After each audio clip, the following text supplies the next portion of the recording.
নাম লেখা গরুর গলাত বাংলা গরুর গলার উল বলে গেছে গা করতে কি বেচা না বেচা হ্যাঁ এরকম কথা ছিল যে 7টা সুদকুরের নাম লেখা যদি গরুর গলার মধ্যে বাঁধতে গরুর গলার থেকে উল বলে লাগা তাহলে ওখানে কি আমাদের সমাজের মধ্যে এরকম সুদকুর নাই হ্যাঁ কয়েকটা মাস দেবো না হাজার হাজার এমনকি একটা বাড়ির মধ্যে গড় করলে খুব কম লোক পাওয়া যাবে সুদের সাথে জড়িত নাই এই যে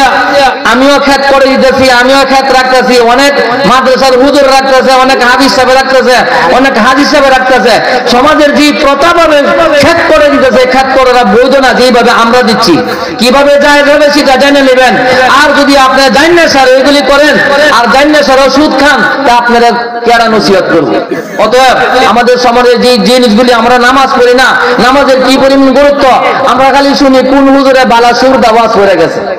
এটা দেখবেন না আমাদের কিছু নসিহত নিয়ে যাবেন এই যে মাসলা মাসাইল আমাদের দরকার আছে নামাজ কয় কারণে ভঙ্গ হয় ওযু কয় কারণে ভঙ্গ হয় সামনে রোজার মাস আসতেছে এই যে রোজার মাসের মধ্যে আর কিছু নাই কিছু করতাম না দুইজন বইয়া বইয়া চা দিয়ে গিবত করুন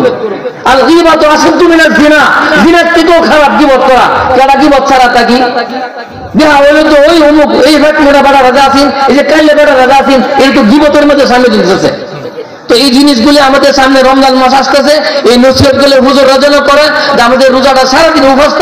উপাস থেকে যেন সন্ধ্যা সময় রোজাটা পুরা পুরা পাওয়া যায় আর কি আর গিবত করবেন রোজাগুলি চলে যাবো আপনি যে বেটার গিবত করতেছেন এই বেটার গুণাগুলি আপনার কান্দ আসতেছে আর আপনার সব বলে এই বেটার কান্দ দিয়ে বাদ দিয়া জুমারে ঘুমাইতেছে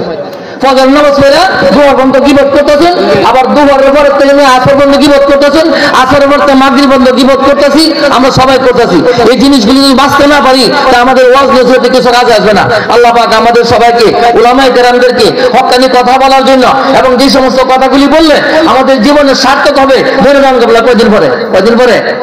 আমার আরেক কথা বলি 10 বছর পরে আর এবারে 1 সেকেন্ডের তো ভরসা নাই তো কিলো এর মোকাবেলার মধ্যে কিলো তো সিফিডে আজ কাজ করব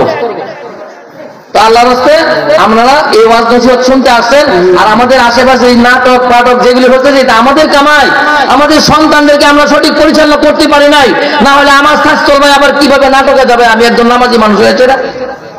আল্লাহ পাক আনফুসাকুম ওয়া আহলিকুম নারা নিজেও বাঁচেন আর পরিবারকে বাঁচাই দেবে আল্লাহ পাক আমাদের সবাইকে তৌফিক দান করুন ওয়া আখিরু দাওয়ানা আলহামদুলিল্লাহি রাব্বিল আলামিন আলাউদ্দিন আইএমসি মিডিয়া কুরআন হাদিসের কথা বলে সত্যের দিকে আহ্বান করে আলাউদ্দিন আইএমসি মিডিয়া।